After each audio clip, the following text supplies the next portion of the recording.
Lição de número 2. Conhecendo Deus. Chegai-vos a Deus e ele se chegará a vós. Tiago capítulo 4, versículo 8. Introdução.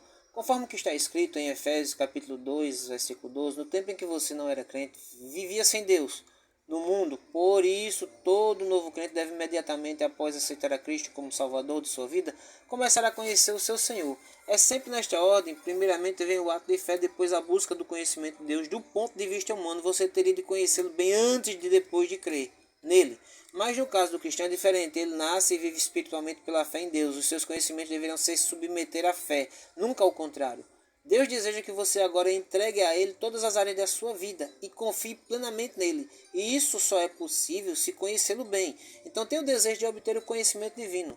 Para entender o mundo em que vive, ter senso de direção, edificar-se interiormente e saber qual é a sua missão nesta vida, você tem de conhecer Deus. Você talvez tenha várias ideias a respeito do Senhor, mas elas devem corresponder àquilo que é dito sobre o Criador. E mais, a compreensão que o crente pode ter sobre quem é o Todo-Poderoso é consequência da revelação que o Onipotente deu de si mesmo. Você já estudou na lição anterior que a revelação de Deus se deu através da Bíblia. Uma manifestação com linguagem compreensível de todas as pessoas, mas jamais alguém teve a compreensão total do Onipotente, pois o que se pode conhecer de Deus está além da capacidade humana. Esta lição lhe propõe a lhe ajudar neste aprendizado, da qual deve durar por toda a sua vida. Primeiro tópico, conhecendo a Deus através de suas qualidades. Deus tem muitas qualidades através das quais ele se identifica com os homens e ao mesmo tempo torna-se diferente de todos os seres espirituais. Você descobre quais são as qualidades de Deus a conhecer os seus nomes. Deus mesmo se revela, faz-se conhecer ao proclamar o seu nome. O Senhor queria ser conhecido, Êxodo 6, 2 e 3, pelo povo de Israel através de seus feitos. Por que conhecer o Senhor pelo nome? No caso de Deus é muito mais do que o conjunto de letras do português ou de qualquer outro idioma. É o nome que revela aos homens as qualidades do Criador. Além disso, é uma maneira de se responder quem é o Todo-Poderoso. O seu nome deve ser invocado na adoração, Gênesis 12:8. O seu nome deve ser temido, Deuteronômio 28:58. O seu nome deve ser louvado, 2 Samuel 22:50. O seu nome deve ser glorificado, Salmo 86, versículo 9. O seu nome não pode ser tomado em vão, Êxodo 20, versículo 7. O seu nome não pode ser profanado, nem blasfemado, Levítico capítulo 18, versículo 21. O seu nome deve ser santificado e bendito, Mateus capítulo 6, versículo 9. Na Bíblia, os nomes de Deus mais comuns são Senhor ou Jeová. É Deus relacionado com as pessoas para ajudá-los a salvar. O vocábulo Deus, com outras combinações como Altíssimo, Suficiente, Eterno e Conosco, revela as qualidades do Senhor e mostra a sua maneira de agir entre as pessoas. Senhor, no sentido de governo dominador, é aquele que exige o serviço e a lealdade do seu povo. Pai, mostra que todas as coisas do ser humano foram criadas por ele e estão debaixo da proteção. Glória a Deus. Segundo tópico. Conhecendo Deus através dos aspectos de seu caráter. Você também conhece a Deus ao estudar que ele é em si próprio e em relação ao universo e aos seres por ele criado. Tudo isso é chamado de atributo divino, ou seja, aspectos do seu caráter.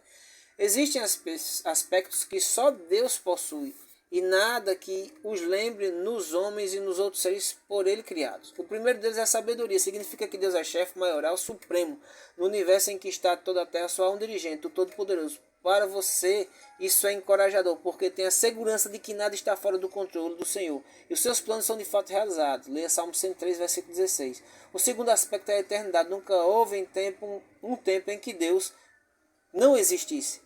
Ele não teve princípio e jamais terá fim. Não se limita ao tempo, porque é eterno. Vê o passado e o futuro de modo tão claro como contempla o presente. Nesta perspectiva, ele sabe o que é melhor para a vida do crente. Você pode confiar nele. Leia Isaías capítulo 44, versículo 6.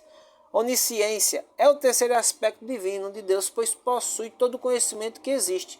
Nada o pega de surpresa. A onisciência do Senhor permite que ele tenha conhecimento de tudo antes e depois da salvação de cada ser humano. Ele perdoa os aspectos do homem e o aceita em sua família. Leia Hebreus capítulo 4, versículo 13. O quarto aspecto divino é a onipresença. Significa que Deus é infinito e está presente em todo o tempo e espaço. Ninguém pode se esconder da sua face, mas a presença do Senhor deve ser experimentada em todo o tempo para se receber suas bênçãos de uma maneira bem real. Leia Jeremias 23, 24. Deus tem mais do que o poder necessário para realizar todas as coisas. Quer dizer que ele é onipotente e seu quinto aspecto divino, o crente tem certeza de sua salvação, porque o Senhor é todo poderoso. Esta força se manifesta no Evangelho de Cristo para a salvação dos homens. Veja o que diz a Bíblia em Romanos capítulo 1, versículo 16. Porque não me envergonho do evangelho de Cristo, pois é o poder de Deus para a salvação e todo aquele que crê. Deus mostra onipotência através do seu poder de criar. No princípio criou Deus os céus e a terra. Gênesis 1:1. O Criador preserva todas as coisas, cuida e manifesta a sua providência para o crente, pela sua onipotência. Leia Hebreus capítulo 1, versículo 3 e Filipenses capítulo 3, versículo 20 e 21. O sexto aspecto divino diz que ele é imutável, jamais muda em sua natureza e aspectos, será sempre justo e verdadeiro. Você pode crer nas suas promessas, porque ele cumpre todas. Nele podemos confiar. Deus não é homem para que minta, nem filho do homem para que se arrependa. Porventura diria ele não o faria, ou faria ele não cumpriria. Números capítulo 23, versículo 19. Quais os atributos de Deus não encontrados nos homens, nem em outros seres por ele criados? Existem também os aspectos vistos no relacionamento de Deus com o homem. Ele se manifesta de forma limitada nos outros seres criados. O primeiro aspecto é a retidão. É impossível Deus fazer algo errado por causa da sua retidão. Ele exige perfeição em todos os que desejam estar em sua presença. Leia Mateus 5:48. É um estilo de vida para ser vivido pela graça de Deus, pois é humanamente impossível ao homem ter a perfeição de Deus. Segundo aspecto é a justiça. Deus jamais age com desonestidade. A justiça divina é manifesta no livramento do inocente, da condenação do pecador, no perdão para quem se arrepende, o castigo do ímpio, na salvação do homem e na vitória às causas do seu povo. Leia 2 Timóteo capítulo 4, versículo 8. O amor é um outro aspecto divino. Na verdade, Deus é amor. Esta virtude do Senhor é perfeita e infinita. A maior demonstração de amor de Deus foi feita ao conceder seu próprio Filho para morrer em nosso lugar, através de seu sacrifício na cruz do Calvário. O último aspecto tratado nesta lição é a verdade. Deus é a verdade absoluta. O homem deseja ardentemente encontrá-la. Porém, muitos a procuram em outras fontes, como você já viu a Jesus. Sua busca terminou, pois Cristo é a verdade. Leia João capítulo 8, versículo 32. Terceiro tópico, conhecendo Deus, Jesus e o Espírito Santo. O Pai, Jesus Cristo e o Espírito Santo existem na unidade e são três pessoas reais distintas, porém conscientes uma da outra. Eles trabalham juntos em favor do ser humano. Em João 15,16, a afirmação de Jesus: mas quando vier o Consolador, que eu da parte do Pai vos hei de enviar, aquele Espírito da verdade que procede do Pai, ele testificará de mim. Significa que a unidade entre o Pai, Jesus Cristo e o Espírito Santo, de tal forma que os três são um só, Deus, e a unidade é resumida em 1 Coríntios capítulo 8, versículo 4. Não há outro Deus, senão um só. O Pai, Jesus Cristo e o Espírito Santo exigem um só Deus. Leia Mateus capítulo 3, versículo 16 e 17. Entre o Pai, Jesus Cristo e o Espírito Santo há distinções sem que isto signifique que eles discordem um do outro. Deixem de cooperar entre si em favor dos homens. Eles são distintos, mas em unidade. Leia 1 Coríntios capítulo 3, versículo 13. Tenha agora um momento de oração a Deus e agradeça por tudo e peça para ajudá-lo durante toda a sua vida, essa caminhada. Faça uma reflexão por alguns minutos e descubra em quais áreas da sua vida você precisa ser soberano. Deus precisa ser soberano. Pense pelo menos em três pessoas que ainda não são crentes e fale a elas sobre o grande amor de Deus.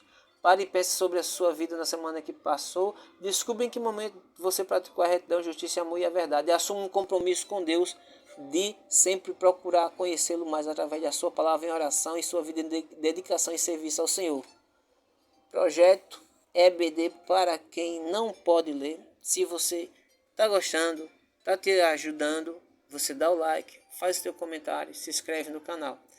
E se você quiser o material em PDF, as duas lições em PDF, você vai no comentário aí do canal e escreve o teu e-mail. E aí a gente vai enviar para você as lições, discipulado 1 e 2 em PDF.